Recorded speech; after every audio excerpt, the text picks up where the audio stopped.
21st Precinct, Sergeant. Inspector who? Oh, yes, sir, Inspector. The detail is assembling here. I don't know, sir. Lieutenant King of the 21st Squad is in charge. You're in the muster room at the 21st Precinct. The nerve setter. An important case is about to break. Superior officers have been notified. They're assembling from their homes, from social functions, from all over the city.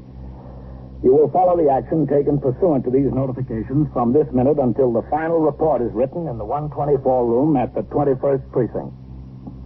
Yes, sir. The brass has all been notified. They could start out any time. Yes, sir, any time now. 21st Precinct. It's just lines on a map of the city of New York. Most of the 173,000 people wedged into the 9/10 of a square mile between Fifth Avenue and the East River wouldn't know if you asked them that they lived or worked in the 21st.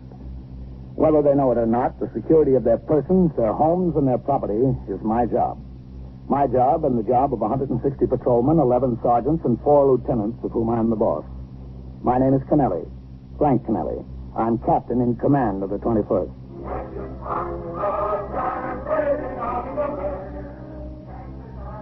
I'd been off duty since 6 o'clock. I was not due back at the station house until 4 p.m. the next afternoon, when I would work straight through until 8 the following morning.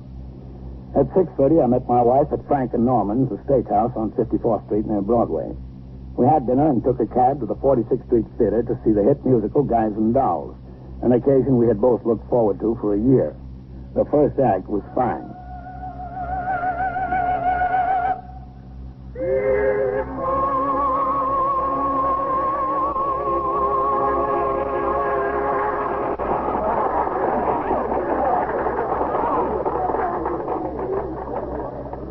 Wonderful, Frank. This is wonderful. I love it. Well, it's certainly been worth waiting for.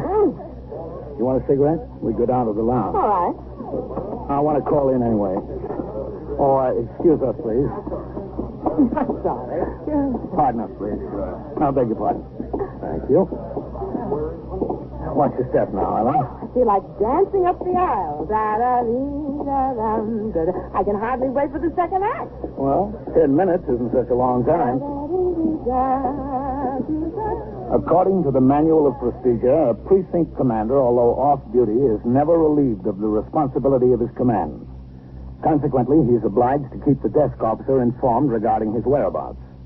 If he's beyond the reach of a telephone, he's required to call in at frequent intervals to be notified of any matter that would require his attention. Ellen and I went downstairs to the theater lounge. I offered her a cigarette, lit one for myself. Then I stepped into the phone booth.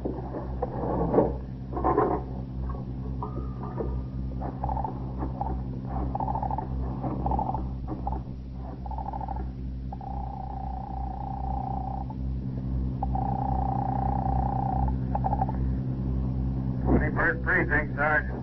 There's Captain Kennelly, Sergeant. Oh, hello, Captain. Good you called. What have we got? Well, you know those 3 guys who escaped from the federal penitentiary in Pennsylvania and robbed a bank in the Bronx? Yeah? Well, I think they got them spotted. In the precinct? Yes, sir. 611 East 67th Street. The information came to one of our men walking a post over there. Farrell. Good. Are they sure it's them? Well, they must be. The detectives are getting ready to hit the place. I want you to notify division on it. Yes, sir. And put me through to Lieutenant King. You got a couple of messages here, Captain. I'll hold them till I get in, Sergeant. Yes, sir. Hold on. I'll connect you upstairs. 21st Squad. Detective DeFeo. Well, let me talk to Lieutenant King, please. Lieutenant King's busy right now. Can I help you? This is Captain Kennelly. Oh, hold on, Captain. Captain Kennelly on 2. He's coming, Captain. Okay. Lieutenant King. Hello, Matt. What do we got? 3 bank robbers and escaped convicts hold up on East 67th Street. Oh, how does it look? It's them, Captain. Information came to one of your men, Johnny Farrell. Yeah, I know. What time are you going to hit the place? As late as possible, 4 or 5 a.m. probably. All right, I'm coming in. I'll be there in 20 minutes. I'll see you. So long, man.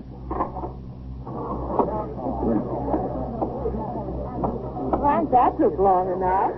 Did it? What happened? Did the roof fall in, as you always say? Well, I got to go in, Ellen. Oh, Frank. Now, you stay and see the rest of the show. It'll be over at 11 o'clock. Can't you stop by on your way home? No, this is important. Here's the car check, honey. You know the garage is parked in on 53rd. And what time do you think you'll be home? Oh, I don't know. Haven't any idea. I'm sorry, honey. Sorry to have to ruin your evening. Why can't it ever happen when we're not having a good time? Beats me, honey. I'll see you at home. Good night, Frank.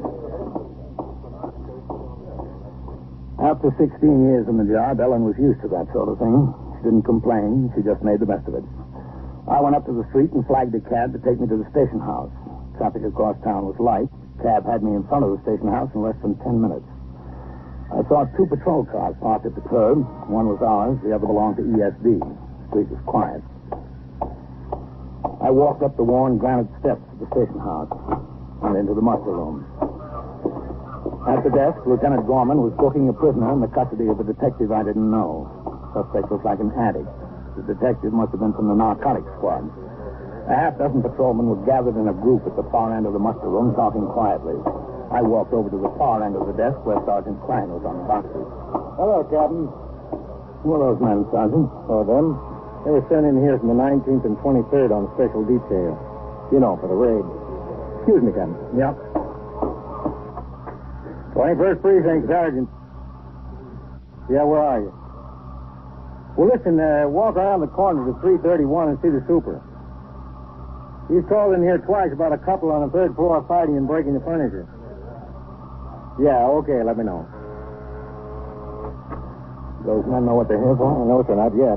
That's what they're probably trying to figure out. No, I don't want them standing around in here jabbering. Tell them to go into the back room. Yes, sir. Now, listen, you men. Yes, Sergeant. Go on in the back room there and make yourselves comfortable. You'll be here a while yet. Thanks a lot. You notify the division? Yes, sir. I spoke to the division lieutenant. He'll get in touch with Chief Andrea. Those are the guys holed up there. That'll be a pretty good collar. Yeah, it should be. What else is doing around here? Oh, nothing much. Pretty quiet tour otherwise. You got a couple of messages. What? One from CB over the teletype.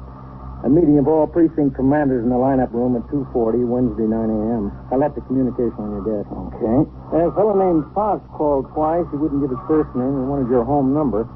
I asked him what it was about. He said it was personal. I didn't give him your number. I told him you were due back on at 4 o'clock tomorrow afternoon. He'll call in. All right, I'm going upstairs.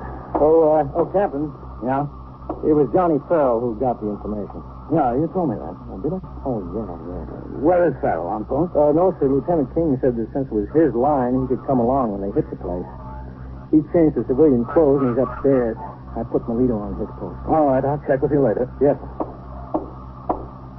I left the muster room and headed toward the stairs to the 21st squad on the 2nd floor. In the back room, the special details from the 19th and 23rd were gathered around in little groups whispering, wondering what their job for the night would be. On the way upstairs, I grinned at the way everyone was so careful to point out that the information on the 3 bank robber escapees came to Patrolman Johnny Farrell. Johnny Farrell had been caught smoking on post by his sergeant the night before. The report was on my desk for disciplinary action. Inside the 21st squad, 9 or 10 detectives were standing around in small groups. I recognized a few of them as men who worked out of the 21st. The others had been brought in from Detective District Headquarters and from the main office. In a corner near the fingerprint stand, sitting all by himself, was Patrolman Johnny Farrell. Hi, Captain. Hi. Hello, Johnny. Hello, Captain. Well, looks like a big night. Yes, sir. I'd help to get a line on these boys. No way in particular. Just threw a kid on the block there, a kid named Wano. Yeah? Smoke, Johnny? Thanks. You know, I was going to give him up after last night. You should. Thanks. Kind of hard. Yeah, it is. Well, this kid, he's kind of little for his age, 13 or 14. He's not so good with the English. I pulled him out of a scrape last week with 2 bigger boys. They were about to tear him apart. So I've been his best friend on the block since. Yeah. Anyway, tonight about 7:30, I saw one on the street. And he said, "Hey, police here. You, my friend, I got $2 you hold for me, huh? So they don't take it away from me, the big fellows?" Yeah. Starts waving $2 bills at me. I said, "Where'd you get it, Wano?" He said, "Oh, I don't steal it, police. Yeah, I don't steal it. I earn it from the mans." I said, "What men?" He told me about the 3 men who were staying in the flat across the hall from him. Mm-hmm. He said one of them opened the door when he came out in the hall, asked him how he'd like to make some money. The guy gave him $3, sent him over to Times Square to buy some Philadelphia papers, last week's papers. Well, he brought the papers back. They cost less than $1, and the man told him to keep the rest. I put 2 and 2 together. I saw the alarms, read about the bank robbery up in the Bronx yesterday. Yeah. Well, Well, I knew the same three guys had been made in a couple of jobs in Philadelphia. And I knew they broke out of a federal penitentiary. I started asking Wano a few questions about the man. Looked pretty good to me, so I called in. Told Sergeant Klein about it. He connected me with Lieutenant King up here. Guess it looked pretty good to him, too. He told me to come in and bring Wano, and that's it. Where's this kid, Wano? Oh, well, Lieutenant King didn't want him on the block tonight. The lieutenant was going up to the stadium with his brother. His brother works for Con Ed. Yeah. When this came up, he couldn't go. So he had his brother take the kid on the other ticket. Wano thought that was a great idea. I do, too. How'd they make sure it's the right three? Well, after Lieutenant King talked to Wano for a while, he sent one of his men over and got the super of the building and somebody else, another neighbor, in here. Super'd gotten a good look at one of them, so it's definite. Good. Good work, Johnny. I understand you're going along when we hit the place. You bet. Okay, I'm going in to talk to Lieutenant King. Who's that in there with him? That's the super captain. I think he's getting a layout of the building, you know. Yeah. All right, I'll see you. And, do your smoking at the right time, will you? Yeah, Captain. Sure. Oh, Matt. Oh, hello, Captain. Come in. Want to shut the door? Yeah. This is Mr. Albert Acosta, Captain Tonelli. All right, glad to know you. How are you? Mr. Acosta's the super for both 609 and 611. Yeah, that's right. We're just going over the layout of the buildings in that flat. They're in 611? Yeah, that's right, on the top floor. Fourth floor rear. Let's see if I got this straight now. Both 609 and 611 are four-story buildings. The building to the east, 613, is 5 stories. Yeah, that's right, but that's not my building here, 613. Does the fire escape, do all the fire escapes go all the way up to the roof, Mr. Acosta? Oh, yeah, that's right, up to the roof and down to the ground. And from the window of the flat they're in? Yeah, that's right. Your roofs are on the same level? The same level, yeah. They're both 4 stories. What separates the two buildings on the roof? Oh, a little brick wall, this high. 3 feet high? Oh, 3 feet, 3.5 feet, something. And the roof to 613? That's not my building. But it's 5 stories high. Yeah, 613. Then in other words, from the roof of 611, you can't get to the roof of 613. There's a wall 10 or 12 feet high. Yeah, that's right, 10, 12, 14 feet, something. No windows in that wall? Let's see, no windows. Anything on your roof? Oh, nothing, television area. All right, Mr. Costa. I want to talk to you again later. You hungry? Want something to eat? Could I get a can of beer? Well, the luncheonette we take from doesn't have beer. Oh. Well, all right, coffee. Coffee and a Danish. Whitey, take care of Mr. Costa, will you? Send down for what he wants to eat. Right. That detective over there will take care of you, Mr. Costa. Okay, glad to know you, Captain. Yeah, same here. Well, how does it look, man? Oh, Sam, there's no doubt about it. In addition to the kid and the super, we found 3 people who made the pictures. All of them? No, just one. Just one goes out in the street, but one's good enough for me. This one. Carl Ross. If he's identified and there's 2 more guys in the flat, it's got to be the others. Whose flat is it? Did they rent it? No, it belongs to a couple of sisters, Marie and Lois Dunny. Acosta says they've been living there for 3 or 4 years. The one sister, Marie, has been in Bellevue Hospital for months, 6 weeks. Alcoholic ward. Oh. They're young, too, in their 20s. The other sister, Lois, is still living there. Acosta says he thinks she works as a waitress someplace, doesn't know where. Is she up in the flat now? Beats me, Captain. Nobody has gone out or come in since we got onto this thing. Got the place staked out. 2 neighbors that know her with the officers. They haven't seen her. Oh, how about Bellevue? Is she down visiting her sister? Oh, we checked that out, too. Got a man there. Well, how are you going to hit him? There's 3 rooms in that flat. It's in the back of the building and on the top floor. These boys are tough. There's no question about that. They had 2 guns apiece when they hit that bank. They roughed up a lot of people around Philadelphia. They were doing 25 years each when they broke. They're not going to sit still for a collar. It's going to be a hot one. If they're on the top floor, you can't put anyone on the roof of 611. They'll be heard walking around. I know. We'll have men on the roofs of 609 and 613 in case they come up the fire escape. That's the way they'll probably go when they hear the law at the front door. Who's going to hit the door? Myself, Johnny Farrell, if he wants to. You want to. And 1 or 2 others. Including me? Yes, sir. I've got 2 men from the emergency squad detailed. They'll be there with axes to work in the door if they give us a fight. All right. What time? I figure 4 a.m. There'll be less people on the street and less people up and around in the building. Also, these guys might be sound asleep by then. If we can nail them when they're asleep, or at least sleepy, there's not so much chance of fireworks.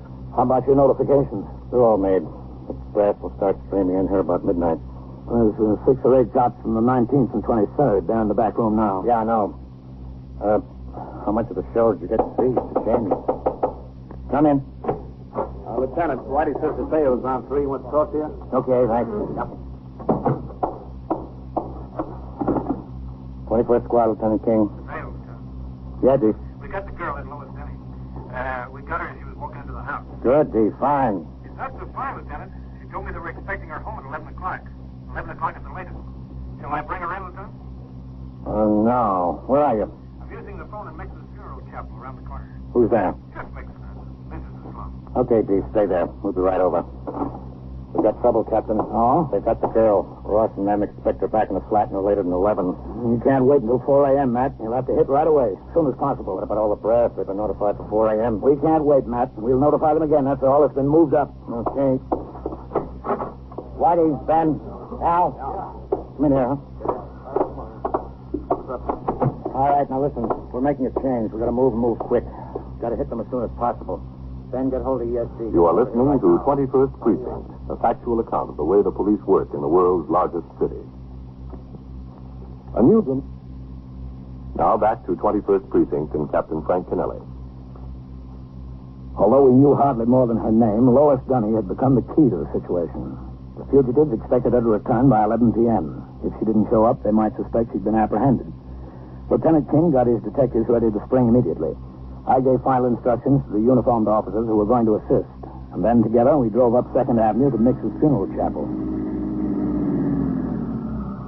Okay, this is good. Captain? Go ahead, man. Find a place to park and walk on back there. Yes, okay.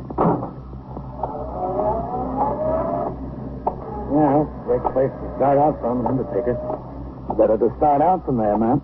He's got a point. Go ahead. At least it's air conditioned. There they are, back in the office. Not a bad-looking head. No, not too bad. Hello, Dee. Hello, Lieutenant. Captain. Hi, Dee. This is Lois Dunning. How are you? Hello. You're in a big jam, you know that, don't you, miss? Yes, I suppose so. No supposing about it, you are. That's Carl Ross up in your apartment, isn't it? Yes. And the others? I showed you the pictures of all of them, Lieutenant. She identified them. I wasn't doing anything wrong. I just rented out some rooms to those boys for a little money. Anybody's entitled to make a little money. Not that much. How much? They've been there 3 days. They've already given her $275. Didn't you know who they were? No. Now, don't lie to us. You knew who they were. They knew you, or at least one of them did. Which one? I didn't know them. Now, look, come off it.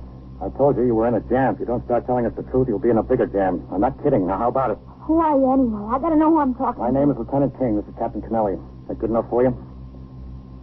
I've been telling you the truth. Listen, you're a pretty bad liar. I'm going to tell this officer to take you downtown. Steve, float her in the car. Matt, wait a minute. Look, miss, you're not doing yourself a bit of good. All we want is the truth. You tell us the truth, and I'll see that you get every break you're entitled to. Which one did you know, Lois? Carl. I knew Carl. For how long? I worked in Pittsburgh a while, a couple of years ago. I knew him then. But I didn't know he was anything like what he is. Honest, I didn't. Not then. When did you hear? After he got in trouble, I was back in New York. Somebody wrote me. One of my friends. If you have time to wait, the facts eventually will develop. But we had neither time to wait nor time to waste. There are two ways to get information quickly. One is to be stern, the other is to be full of sympathy. Most often, a lying witness will turn to the friendly officer and tell him exactly what he wants to know. Haven't heard from him in years, but one day there he is. He just turns up in the cafe where I work. There he is. By himself? Yeah, by himself then. When was that? Last Tuesday. I read about him and about how he and those others broke out of jail and what they did in Philadelphia and all that. Weren't you scared? No, not too. I told you, when I knew him in Pittsburgh, he seemed like a very nice boy. He was very nice to me. Did you ask him anything about that? Yeah, sure. Naturally. And he said that everybody had him and his friends wrong. They didn't mean any harm. Well, I mean, you know, he's good looking. He likes to spend money. How'd they come to stay in your flat? That was the first thing he asked me. Did I know where he and his friends could get a place? Well, my sister's been in the hospital, and I had a big place all by myself. So I told Carl, if you want to, I've got a big place with an extra bedroom and all that, and a sofa in the living room. So they said, okay, and that was that. How'd they know you wouldn't go to the police? I don't know. Carl vouched for me with the others, I guess. They paid me all this money, and they promised to give me $500 more when they left. I guess they figured I wanted the $500. You did, too, didn't you? Well, I mean, my sister was in the hospital. I didn't have a nickel except what I made, sure. They expect you home at 11 o'clock? Around 11, yeah. Why 11? Well, this is my late night on. I work until 10. Carl knows that. You ever see any guns up there? Well, Did you, Lois? yes, they've got guns. How many? I don't know, honest, plenty. But I never counted them. I was too scared to get near them. I don't like guns. Have you got your key to the place? Yeah, I got it, but it won't do you any good. They keep the door bolted from the inside all the time. Listen, Carl told me, he said no matter what, he wasn't going back. The others, too. They said they'd die on the spot first and kill anybody who wants to argue with them about it. Cops, they meant. Yeah, I figured that's who they meant. In another few minutes of interrogation, we had all the information we needed about the interior of Lois Dunny's flat and what we could expect to find there. Lois Dunning was taken to the precinct house in the custody of a detective. Meanwhile, nearly 50 uniformed officers and detectives assigned to the detail were given their posts and told of their duties. 4 men were assigned to the roofs of 609 and 613. 8 men were posted in various places in front of and across the street from 611. 4 men were assigned to the rear courtyard behind 611. Men from the Emergency Service Division set up a portable generator floodlight on the roof directly across the rear courtyard of 611 so that the entire fire escape could be spotlighted. Another such unit was held in readiness for use in front of the house. Besides their service revolvers, these men were issued such additional arms as their particular situation called for. Submachine guns, riot guns, and tear gas. Lieutenant King, myself, Johnny Farrell, 2 other detectives from the 21st Squad, 3 men from ESD, 2 carrying axes, another submachine gun, led the way into 611. Behind us followed a half dozen or so other officers. As we walked up the dim-lit stairs, 2 men dropped off on each floor to block any attempted escape and to keep curious tenants out of harm's way. 2 more were left at the top of the stairs in the 4th floor hallway. The rest of us walked to the 4th floor rear. We stopped at the door. We listened. The radio was on inside. Okay.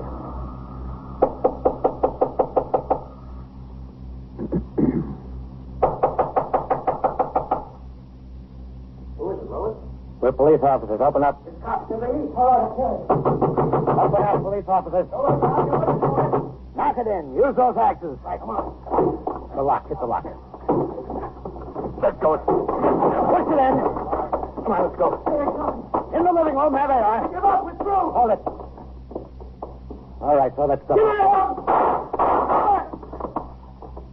There they are. Nail them, Johnny. Here we are, cop. Chief. Yeah, Lieutenant. How about it? I'm set. Let's go. There they are. Get him. Hold him. Out. You lousy. Chief. Bring that brownie up here. Get him. You get 2. Let's go. There's the other one. Out the window. Hold up. Hold up, Ross. Up the fire escape, Captain. Let's go. Watch it, Matt.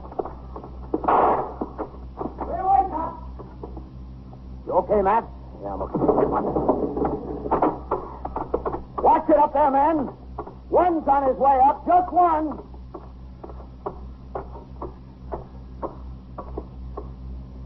I see him, Matt. Duck. He's on the roof. Come on. There he goes. He's on the roof. I see him. He's going for the ventilator. Where is he? Beats me. There he is. Behind the ventilator. Behind the ventilator. Let's get him.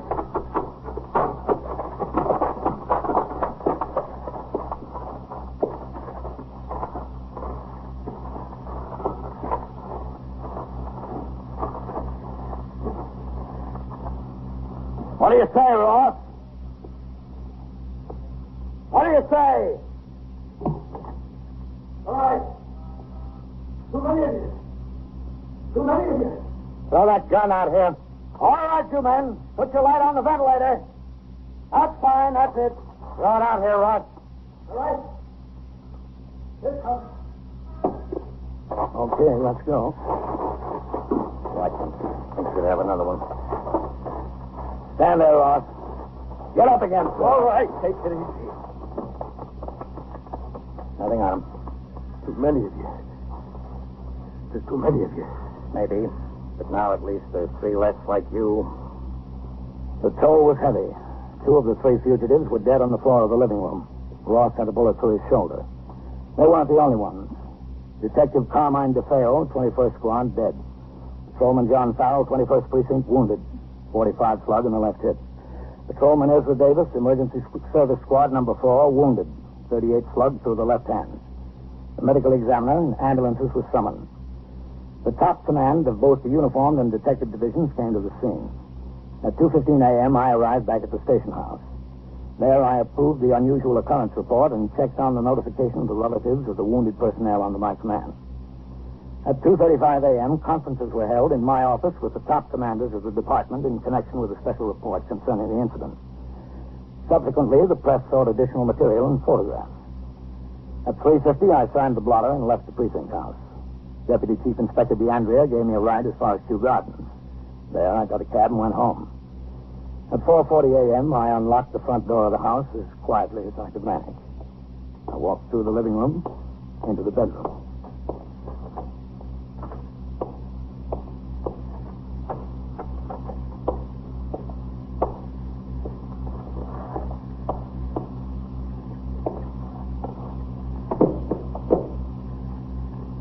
Frank? Yeah, honey? Oh, what time is it? Late. Are you tired? Yep, kind of. You know what? What? You missed a very exciting show. Yeah, honey. I bet I did.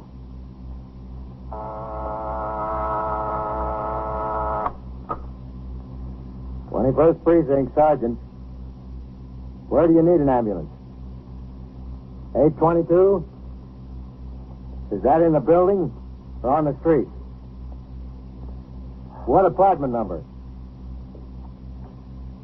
What's the trouble there? How was he hurt? Was he stabbed? The incidents portrayed tonight on 21st Precinct occurred last year. Names were changed to protect the interests of persons involved. 21st Precinct is presented with the official cooperation of the Patrolmen's Benevolent Association of the City of New York. Everett Sloan in the role of Captain Kennelly, Ken Lynch as Lieutenant King. Featured in tonight's cast were Joan Loring and Barbara Weeks, Lawson Zerby, Bill Lipton, Wendell Holmes, and Mandel Kramer. Written and directed by Stanley Niss, produced for CBS Radio by John Ives. Art Hannah speaking. This is the CBS Radio Network.